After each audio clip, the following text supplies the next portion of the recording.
चलिए, जैव विविधता, बायोडायवर्सिटी के बारे में थोड़ा समझने का प्रयास करते हैं। जैव विविधता से आशय किसी पारिस्थितिक तंत्र में विद्यमान सजीव प्राणियों, पौधों एवं जंतुओं की विविधताओं को जैव विविधता कहते हैं। देखिए, पारिस्थितिक तंत्र में निर्जीव कारक भी होते हैं, सजीव कारक भी होते हैं, लेकिन सिर्फ सजीव कारक लेना है इसमें, यानी पौधे और जंतुओं। उसमें जो विभिन्नताएं हैं, विभिन्न तरह के जो जीव हैं, पेड़ पौधे हैं, उसे ही हम लोग कहते हैं जैविक विविधता। उदाहरण में आप देख सकते हैं कीड़े मकोड़े, जीव जंतुओं की विविधता या पेड़ पौधों की विविधता। बगल में आप चित्र को भी देखकर समझ सकते हैं। तो जैविक विविधता मात्र इतना समझने से ही काफ़ी है। इसके बाद हम लोग आते हैं, किसी स्थान की जैविक विविधता किन किन बातों पर निर्भर करता है और उसका प्रभाव क्या पड़ सकता है। तो ये बहुत ही अच्छा टॉपिक है, कारण इससे कई प्रश्न आपको सॉल्व होंगे। अगर आपसे पूछा जाए कि किसी स्थान की जैव विविधता क्यों अधिक है और अगर कहीं का कम पूछा जाए, तो कारण यही सब है। इसलिए इस स्लाइड्स को अच्छी तरह से आप देख लीजिए। चलिए, जैविक विविधता के निर्माण के लिए आवश्यक शर्त क्या है? अत्यधिक तापमान, कैसे, नीचे समझेंगे। अत्यधिक वर्षा, वो भी कैसे, नीचे समझेंगे। जैविक विविधता को प्रभावित करने वाले कारक जो है, पहला उसमें देख रहे हैं तापमान।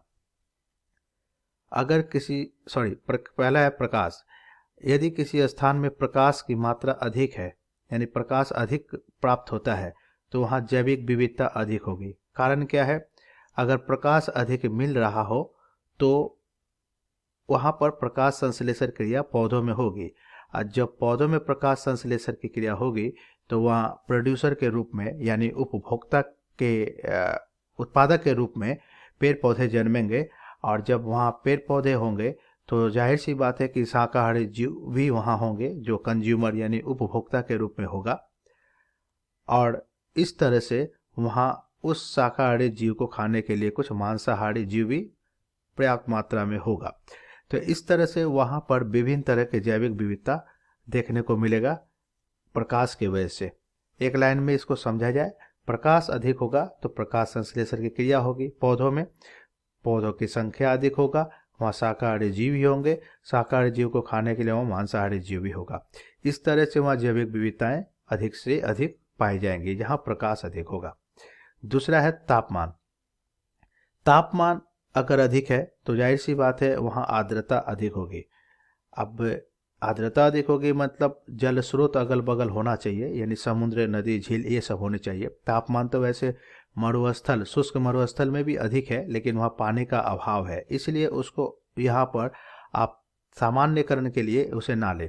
तो सामान्यकरण के लिए यहाँ पर समझना यही है कि तापमान अगर अधिक होगी, जहाँ पर जल स्रोत हो, समुद्र, नदी या झीलें हों, वहाँ आर्द्रताएं अधिक होगी। और जब आर्द्रता अधिक होगी तो वर्षा भी अधिक होगी। वर्षा जब अधिक होगी तो जाहिर सी बात है वहाँ जैविक विविधता अधिक से अधिक पाए जाएंगे। कारण वर्षा अधिक होगी तो पेड़ पौधे वहाँ पर पनपेंगे। आर्द्रता अधिक है और ताप अधिक है तो पेड़ पौधों के लिए एक आदर्श दशा मिल जाता है। जैसे कि हम लोग भूमध्य रेखीय जलवायु में देखे थे कि वहाँ ताप, आर्द्रता अधिक है, इसलिए वहाँ वर्षा भी अधिक होती है। और वहाँ हम लोग देखे भी थे कि वहाँ किस तरह के पेड़ पौधे पाए जाते हैं, भूमध्य रेखीय जलवायु में कितनी तरह की विविधताएं हैं। लेकिन हाँ, एक बात यहाँ पर हम लोग समझते चले कि जब ये सारी बातें यानी ताप, आर्द्रता और वर्षा भूमध्य रेखीय जलवायु में अधिक है, कारण उसका जलवायु का कोपेन महोदय ने नाम दिया था AF। ए मतलब अत्यधिक ताप माने उच्च ताप, F माने बहुत ज़्यादा रेनफॉल। तो AF क्लाइमेट जब उन्होंने नाम दिया था वहाँ, तो वहाँ हम लोग को समझ में आया था कि ताप अधिक है, आर्द्रता भी अधिक है, वर्षा भी अधिक होती है, इसलिए जैविक विविधता अधिक होगी। तो जो मैं बिंदु पर बात करना चाहता हूँ वो यह है कि जब जैविक विविधता यहाँ अधिक होगा तो इसका मतलब है कि दुनिया में सबसे अधिक जैविक विविधता भूमध्य रेखीय क्षेत्रों में होना चाहिए, लेकिन ऐसा नहीं है। भूमध्य रेखीय क्षेत्र में जैविक विविधता है, जीवों की विभिन्नताएं जरूर है, लेकिन किसी उष्णकटिबंधीय क्षेत्र से कम है। इसकी वजह यह है कि देखिए, भूमध्य रेखीय जलवायु जहाँ है वहाँ पर लगभग सालों भर एक ही जैसा मौसम रहता है।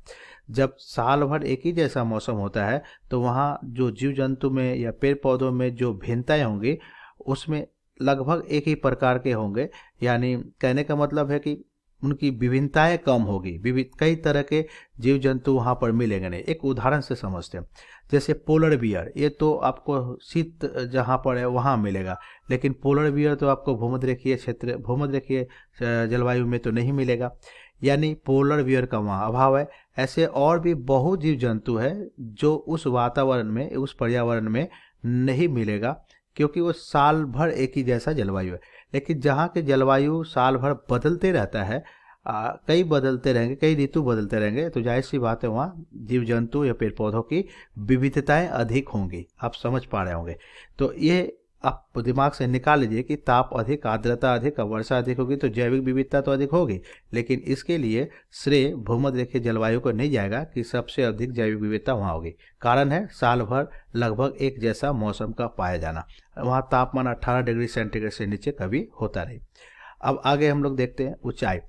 किसी क्षेत्र की ऊंचाई अगर अधिक होगी तो जाहिर सी बात है कि तापमान कम होगा, क्योंकि हम लोग जानते हैं कि प्रत्येक 165 मीटर की ऊंचाई पर 1 डिग्री सेंटीग्रेड तापमान कमता है। तो तापमान कम होगा तो वहाँ आर्द्रता कम होगी, माने जल में वाष्प की मात्रा कम होगा, और जब जल में वाष्प की मात्रा कम होगी तो वर्षा कम होगी, और इस तरह से वहाँ जैविक विविधताएं कम होगी। यही कारण है कि जैसे जैसे हम ध्रुवों की तरफ जाते हैं, भूमध्य रेखा से दूर हटते हैं, जैविक विविधताएं कम होती जाती है। ठीक है, विशेष करके यूरोपियन कंट्री की तरफ जाते हैं तो। ढाल, अब कोई ऐसा स्वरूप है, स्थल स्वरूप, जिसकी ढाल अधिक है, तो हम लोग सॉइल प्रोफाइल चैप्टर में पढ़े थे कि ढाल अधिक है तो वहाँ वर्षा के वजह से ढाल का अनुसरण करते हुए खनिज तत्व जो है उनका जल के साथ, वर्षा के जल के साथ नीचे की तरफ बह चल जाएगा, ऊपर की तरफ जो है खनिज तत्वों का अभाव होगा। अब जब खनिज तत्वों का अभाव होगा तो वहाँ पेड़ पौधे नहीं होंगे, पेड़ पौधे या तो होंगे तो कम होंगे या प्रजनन क्रिया के कारण, तो वहाँ पेड़ पौधे ही जब नहीं होंगे, यानी उत्पादक करता ही नहीं होगा, हरे पेड़ पौधे ही नहीं होंगे, तो वहाँ पर उनको खाने के लिए जीव जंतु भी नहीं होंगे, शाकाहारी जीव जंतु भी का अभाव होगा, और जब शाकाहारी जीव नहीं होगा तो मांसाहारी जीव वहाँ क्या करेगा। इस तरह से वहाँ पर भी जहाँ ढाल की प्रबलता है, अधिकता है, वहाँ पर भी जैविक विविधता कम होगी। उसकी वजह एक है कि वो खनिज की कमी वहाँ पर उस मिट्टी में पाई जाएगी। वर्षा का जल भी रिसाव क्रिया द्वारा दूसरे लेयर में खनिज तत्वों को रिसाव क्रिया द्वारा नीचे नहीं ले जा पाएगा, क्योंकि वर्षा का जल भी ढलान के कारण वो तुरंत बह करके निचले स्तर पर चला जाएगा। ठीक, दूसरी अगला है खनिज। आप ऊपर के स्लाइड से खनिज, ऊपर वाले पॉइंट से आप इसको समझ सकते हैं कि जहाँ खनिज अधिक होगा तो जाहिर सी बात है कि वहाँ पोषक पदार्थ अधिक होंगे, पेड़ पौधों के लिए उत्तम पोषक पदार्थ वहाँ मिलेगा, और जब पेड़ पौधों के लिए उत्तम पोषक पदार्थ है और बाकी की और भी कारक जैसे वर्षा, ताप, आर्द्रता, वर्षा, ये सब अगर है तो वहाँ पर जैविक विविधता अधिक होगा, जाहिर सी बात।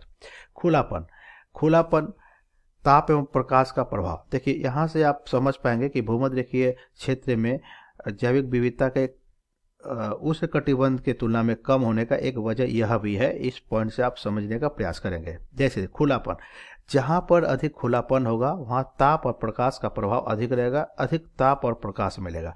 जाहिर सी बात है कि वहाँ जब ताप और प्रकाश अधिक मिलेगा, विशेषकर ताप के जगह अगर आप मान लें प्रकाश अधिक मिलेगा, तो वहाँ प्रकाश संश्लेषण की क्रियाएं पौधों में होंगे और छोटे छोटे पौधे बड़े हो पाएंगे, और वहाँ पर जब इस तरह की पेड़ पौधे बड़े होंगे तो जैविक विविधता वहाँ अधिक होंगे। कारण ऊपर समझा दिया गया कि पेड़ पौधे अधिक होने से वहाँ जीवों की विविधताएं क्यों अधिक होगी, क्योंकि पेड़ पौधे खाने के लिए शाकाहारी जीव होंगे या शाकाहारी जीव को खाने के लिए मांसाहारी जीव होंगे, तो वहाँ विभिन्न तरह के जैविक जीव पाए जाएंगे या पेड़ पौधे की भी प्रधानता अधिक होगी। तो खुलापन का मतलब यही हुआ कि प्रकाश और ताप का प्राप्ति। आप यही पर समझ सकते हैं कि भूमध्यरेखीय क्षेत्र में हम लोग पढ़े थे कि पेड़ बहुत ऊंचे ऊंचे होते हैं और छतरी नुमा होता है, जिससे प्रकाश जो है धरती तक पहुंच नहीं पाता है ठीक से। दिन में भी वहाँ रात होती है, तो जो छोटे छोटे पौधे होंगे वहाँ उनको प्रकाश नहीं मिलता होगा और ठीक से बढ़ नहीं पा रहे होंगे। तो इस तरह से कई पौधे तो बढ़ने से पहले खत्म हो जाता होगा, और वहाँ बेशक पौधों में प्रतिस्पर्धा चलती है पेड़ों में और ऊंचे ऊंचे पेड़ हो जाते हैं, लेकिन बहुत पेड़ों में ये क्षमता नहीं है, तो फलस्वरूप वो पौधा छोटे में ही खत्म हो जाते होंगे प्रकाश संश्लेषण क्रिया न होने के वजह से। कारण वहाँ पर दिन में भी अंधेरा रहता है, तो वहाँ खुलापन का अभाव है। ये खुलापन के अभाव के कारण ही भूमध्यरेखीय क्षेत्र में जैविक विविधता तो है लेकिन तुलनात्मक कम है, यानी उष्णकटिबंधीय क्षेत्र की तुलना में कम होगा। क्यों कम है? ये खुलापन एक वजह है। इसके अतिरिक्त वहाँ सालों भर एक ही तरह का मौसम होता है, जैसा कि हम लोग पहले भी चर्चा कर दिए हैं कि वहाँ तापमान कभी भी 18 डिग्री सेंटीग्रेड से कम नहीं होता है। तो ये सारे पॉइंट्स है जो आपको कई क्वेश्चन लिखने में मदद करेगा। ठीक है, साथ ही साथ आप इसको भी देख लीजिए कि भूमध्य रेखा के आसपास जो क्षेत्र होगा वहाँ पर जैविक विविधता अधिक होगी। फिर मैं कहना चाहूँगा कि भूमध्य रेखीय क्षेत्र में उष्णकटिबंधीय क्षेत्र की तुलना में कम होगा। ठीक है, लेकिन जैसे जैसे हम उत्तर और दक्षिण की तरफ बढ़ेंगे तो आर्द्रताएं कम होंगी, फलस्वरूप वह ठंडा अधिक होगा और यही कारण है कि वहाँ जैविक विविधताएं कम होगी। यही कारण है कि यूरोपियन कंट्री में जैविक विविधता या यूरोपीय देशों में जैविक विविधता का मात्रा जो है कम होता है, जैविक विविधता कम होते हैं। ठीक है, तो आगे हम लोग देखेंगे कि जैविक विविधता के जो क्रम है अर्थात जैव विविधता कितने प्रकार के होते हैं वो सब हम लोग आगे देखेंगे। आप इतने को दिमाग में लेकर चले पहले। तब तक के लिए धन्यवाद।